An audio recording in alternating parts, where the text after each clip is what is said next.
Assalamualaikum warahmatullahi wabarakatuh. Bismillahirrahmanirrahim. Allahumma sholli ala sayyidina Muhammadin wa ala alihi wa sahbihi ajma'in, amma ba'du. Ja'alanallahu wa iyyakum min ahlil khairi was sa'adah fid dini wad dunya wal akhirah. Semoga Allah jadikan kita orang-orang yang beruntung di dunia, berbahagia di akhirat.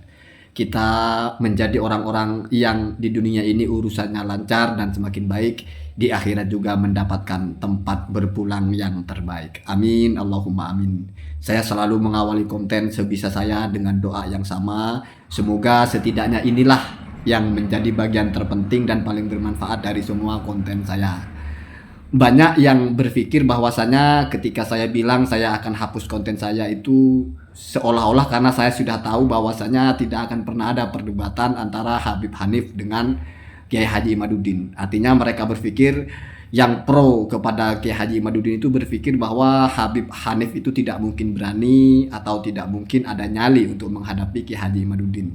Sebaliknya yang pro kepada Mbak Alawi berpikir bahwasanya sepertinya tidak mungkin Kiai Haji Imaduddin itu akan berdebat karena sudah sering sekali ada yang mengajak beliau berdebat tetapi beliau selalu menghindar. Ini dua persepsi. Saya hanya ingin mempertegas bahwa kalau dalam keyakinan saya, dua pihak ini sudah sama-sama mau berdiskusi atau kalau tidak mau pakai berdebat. Saya jadi sangat yakin mereka akan berdebat.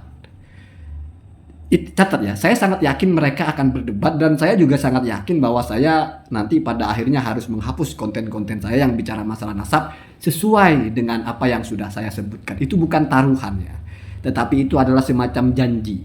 Kalau taruhan itu adalah yang tidak boleh itu ya, kita ada di posisi akan untung atau akan rugi, tetapi menentukan itu dengan sesuatu yang tidak jelas dan ada dua pihak. Jadi kalau saya rugi maka lawannya untung, kalau saya untung maka lawannya rugi. Itu namanya taruhan, mesti antara dua hal ya, antara dua pihaknya. Kalau saya bertaruh dengan siapa nggak taruhan ya, tetapi semacam sayembara mungkin atau semacam perjanjian lah ya. Kemudian saya ingatkan bagian terpenting perdebatan dua orang ini ya, di bagian terakhir setaknya itu kan sempat terjadi tulis menulis itu, surat menyurat yang akhirnya itu rengginang kalau tidak salah. Itu setak di bagian poin yang mungkin banyak orang sudah mulai terlupa. Dan inilah substansi dari penelitian Kiai Haji Imaduddin. Seperti tulisan di sebelah itu.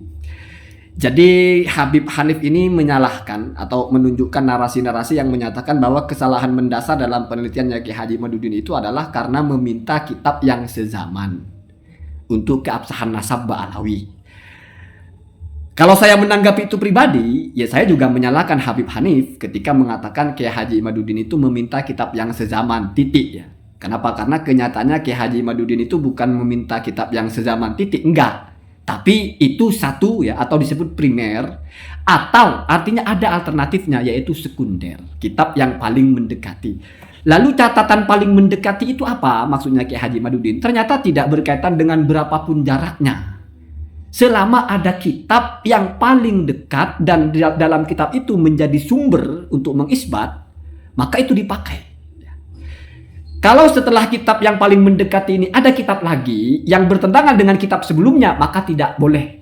Artinya ini digagalkan. Yang dipakai yang paling mendekati. Satu kasus begini misalnya.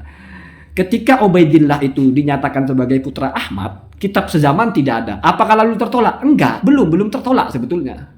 Cari kitab yang paling mendekati yang menjelaskan itu.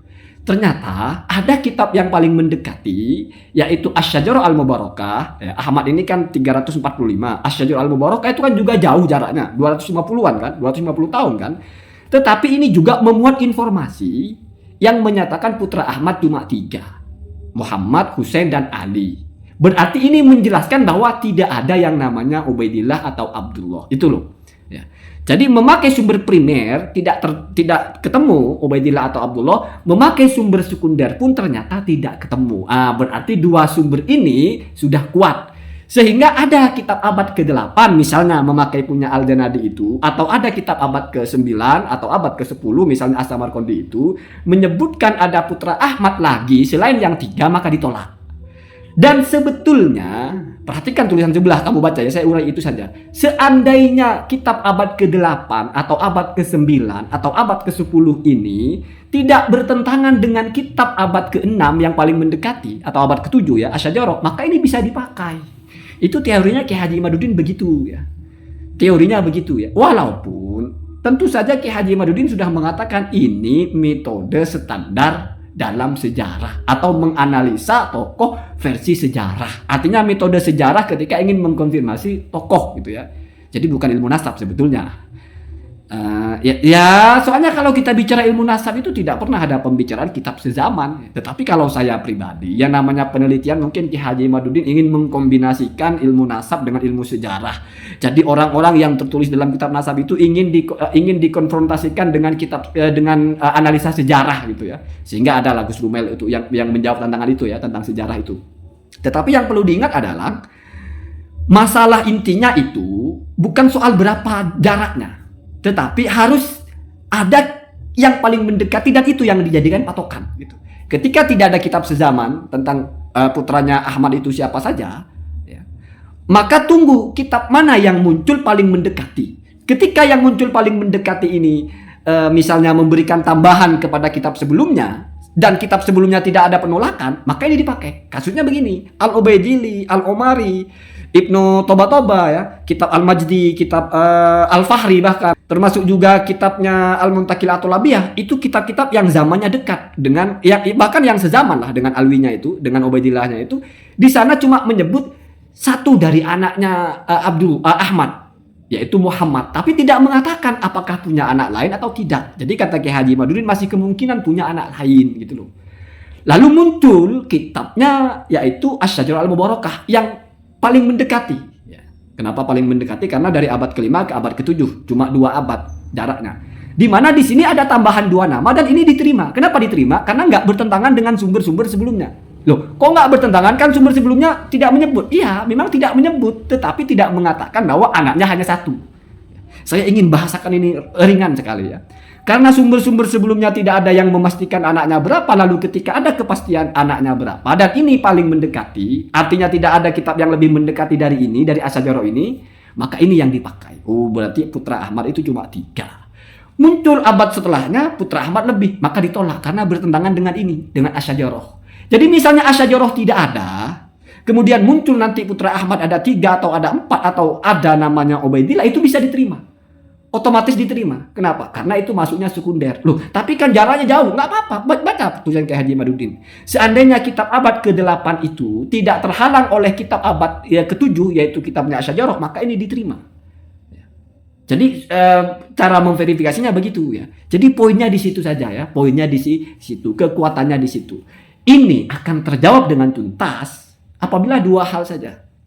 Yang pertama, membuktikan misalnya kalau Asy-Syajarah itu keliru, atau bahkan kitabnya ini tidak layak dijadikan sumber rujukan, sehingga ini dianulir. Kalau ini sudah dianulir, maka yang paling mendekati adalah kitab abad ke-8 atau kitab abad ke-9, di mana di situ menyebut putra Ahmad ada yang bernama Abdullah, ada yang bernama atau Ubaidillah. Begitu ya. Kenapa? Karena ini sudah tidak bertentangan lagi dengan kitab-kitab sebelumnya. Ya, kalau Asy-Syajarah dibuang sudah tidak bertentangan lagi dengan kitab-kitab sebelumnya. Tapi kan zamannya jauh, ya nggak masalah. Sejauh apapun, ya, selama tidak bertentangan dengan yang sebelumnya, ya, maka berarti ini masih disebut sekunder. Kalau sudah bertentangan dengan kitab yang lebih mendekati, seperti kasus yang dianggap terjadi oleh Ki Haji Imaduddin, abad ke-8 bertentangan dengan kitabnya Asy-Syajarah Al-Mubarakah, di mana itu abad ke-6, abad ke-7 awal. Oh, ini tidak dipakai, begitu ya. Maka cara menjawabnya ya 2 saja. Yang pertama, yang membuktikan Asy-Syajarah itu bermasalah sehingga disepakati ini kitab tidak bisa dipakai, atau kalau ini deadlock lah. Ngotot ya, tetapi itu kan tetap benar, bukan salah kan, ngotot tetap dipakai. Maka alternatif terakhir adalah menemukan kitab sebelum Asy-Syajarah Al-Mubarakah yang menyebut putra Ahmad ada yang bernama Ubaidillah atau Abdullah, begitu ya. Apakah itu mungkin? Semuanya mungkin. Semuanya mungkin. Kenapa? Karena Ki Haji Imaduddin itu belum meneliti semua kitab. Itu yang perlu kamu ingat ya. Belum meneliti semua kitab. Dan kitab-kitab nasab itu memang tidak seperti kitab fikih, tidak mudah diakses oleh siapapun, tidak semuanya ada di internet, tidak semuanya ada di maktabah syamilah. Jadi kalau masih fokusnya di situ ya mungkin saja nggak ketemu. Tetapi kalau mungkin pencariannya sudah lebih luas, mungkin saja ketemu. Jadi begitu ya, begitu. Dan ini saya kira ini akan, kalau misalnya ya, ini masih berandai-andai. Misalnya terjawab ada kitabnya, berarti benar yang saya bilang penelitian Ki Haji Imaduddin ini adalah api yang membakar Ba'alawi dan ternyata Gaharu. Bahkan sudah sudah sangat dihargai Kiai Haji Imaduddin sebagai mujtahid dalam ilmu nasab. Mujtahid dalam ilmu nasab itu apa? Dia membatalkan nasab orang dengan cara membatalkan yang tidak berkaitan dengan cara isbat, yang membuat persyaratan-persyaratan kesahihan nasab, yaitu ada kitab yang sezaman atau yang mendekati. Padahal kalau dalam isbat nasab tidak pernah ada istilah kitab yang sezaman atau mendekati. Tapi karena oke lah ini sudah menjadi rahasia umum, semua orang juga lebih terfokus kepada bukan secara teori ilmu nasab, tapi secara akal. Kalau nggak ada sumbernya dapat kabar dari mana? Ngarang-ngarang, kan begitu ya. Jadi kan kita lebih percaya kepada itu ya, rata-rata yang mendukung Kiai Haji Imaduddin itu. Jadi tidak bodoh amat lah pakai teori nasab, pakai apalah, setidaknya secara akal ini kok lebih benar, memang harus ada kitab yang sezaman ya. Ternyata itu juga diikuti lah oleh yang mau membantah Kiai Haji Imaduddin, lalu disajikan kitabnya. Itu saya kira double strike ya. Satu sisi ya Anda sudah terbukti sekali menyampaikan berita yang tidak sesuai dengan kenyataan bahwa tidak ada kitabnya. Yang kedua, ternyata walaupun Anda sebagai mujtahid dalam ilmu nasab, tetap saja ijtihad Anda itu atau pembaharuan Anda dalam ilmu nasab ternyata tidak bisa membatalkan nasab Ba'alawi ya. Allahumma hadina hada sabil. Assalamualaikum warahmatullahi wabarakatuh.